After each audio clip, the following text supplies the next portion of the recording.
The other thing that I was not allowed near was the workbench in the garage. You used to have workbenches in your garage with the pegboard and the outline tools on the thing, and you hung them there. Remember that? Now, I was allowed to use the screwdrivers and the hammer and the pliers. I wasn't allowed near power tools. I wonder why. Did you know that on the side of a Black & Decker drill, you go to your favorite place and look, and it says on the side, do not drill into lead? Do you know what that means? Somebody did it once. That's what that means. Okay? The reason my dad didn't want me around power tools is not because my dad was selfish, it's because he wanted to protect me. And he knew that 8, 9, 10, 11, 12 years old, I couldn't be trusted with a drill. And so Dad put them way up high where I couldn't reach them except for the ladder. He never knew about that part. But don't tell him. Well, it'll be on YouTube. You'll know now. Okay? But when dads and when God says, this is mine and it's mine only, it's not because God is being selfish, it's because God is trying to protect. And what he's trying to say is, you two, in your humanness, you taste of that tree, you won't be able to deal with it. So stay away from it. That's mine. It's mine. Not because he's selfish. He just wants to protect. My grandfather didn't want me around his fishing lures and his fishing poles, partly because they were valuable, partly because he wanted to protect me. Hooks are sharp. But he forgot to tell my cat because we had to pull the hook out of my cat's mouth one time. It was not pretty. It's catfish. It's a true story. True story. But it's about protection. It's not about selfishness. It's not about territory. It's about provision. Into the story crawls this snake. The Bible says it was a serpent.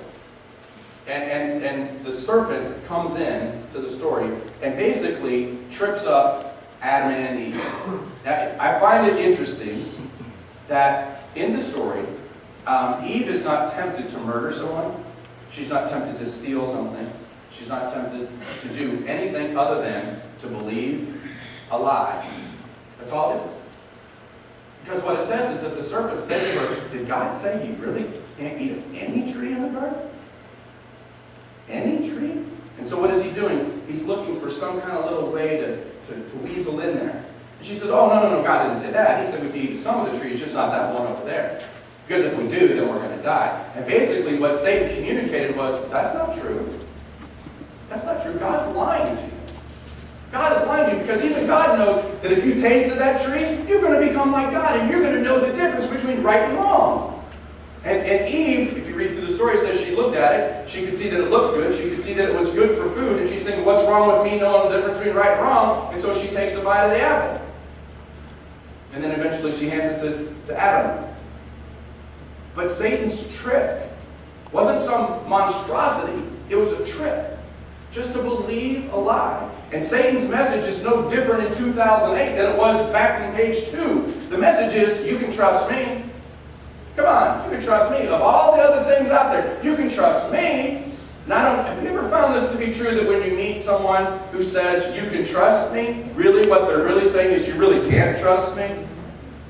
Okay, teenagers that are dating, if you meet a guy who says, it's really important to me that we just be completely honest all the time. Okay, he's a liar, I'm just telling you. Alright? And that's the same thing. The snake, more crafty than all the other wild animals, comes and says, well, you can count on me. And I'm telling you, the big guy is trying to keep you from something. He's trying to keep you under his thumb. And he knows. He knows it's not a big deal. Trust me. The part of the story that I'd like for you first to consider is the next part. Into the story walks God. And God walks in as the parent of these two children, Adam and Eve. And how he responds determines how you look at God the whole rest of the story. If you see him as walking in as the angry, ticked-off parent, or you see him coming in as the loving, concerned parent, determines how you see God, maybe through the rest of the story. Do you see God as a God of judgment, or do you see God as a God of grace? And this is what I mean. The Bible says that God was walking through the garden. Okay, that's pretty cool. God was walking in the garden, and he can't find Adam and Eve. Parents, I don't know if you've ever lost one of your children, even for 30 seconds or 30 minutes. Maybe it was at Walmart, maybe it was at a theme park. But you and I both know that when you turn around and you can't find Johnny or Susie, all of a sudden your heart is going 1,000 miles an hour and you are in absolute total panic. Am I right? Nothing at that point matters other than finding your children. It doesn't matter how much longer you have to wait in line at It's a Small World. It's time to find somebody. And everything stops when your children are missing.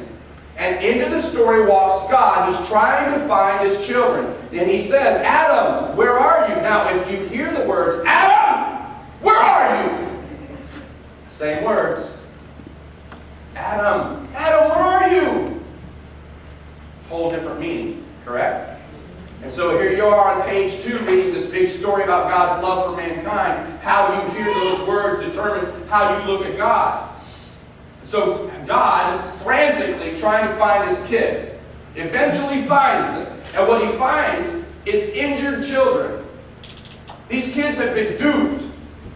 They've been deceived. They have been wounded. And now God is mad, but he's not mad at them. He's mad at the snake. And I want you to understand something here. If your child went to school and had $10 and somebody duped them into giving it away, you wouldn't be mad at your kid. You'd be mad at the person who duped them, correct? And so here's God, finds his kids forever scarred and injured, wishing that they would have just said, hey, wait a minute, we're about to make a decision. Could we ask for some advice? But they didn't. And these kids are embarrassed because they know what they did disappointed their father. And they're ashamed. And God can tell that they've had a bite of the apple because they've realized that they're naked. They've had their eyes open to right and wrong. And so God instantly, this is why I think he's more the concerned parent than the angry one, instantly has to start to devise a plan to redeem mankind. Because, see, there were natural consequences for what Adam and Eve did. This is what I mean. Instantly, Adam and Eve had to leave the garden. If you read more farther in the story, you'll see that there's a part where it says that God said we, meaning God, Holy Spirit, and Jesus, sitting around heaven watching what happened, we need to kick them out of the garden before they taste of the tree of life. So they have to be thrown out of the garden. The Bible says that now Adam has to go out and work, and it's not to work to enjoy the garden, it's to scratch out existence.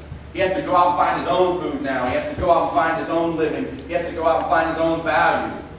It says he's going to sweat. And it also says that Eve is going to be punished by having pain in childbirth. Those of you that have been through it, is that true? Okay, those of you that are about to go through it, blame her and him. Okay? Because it wasn't going to be that way.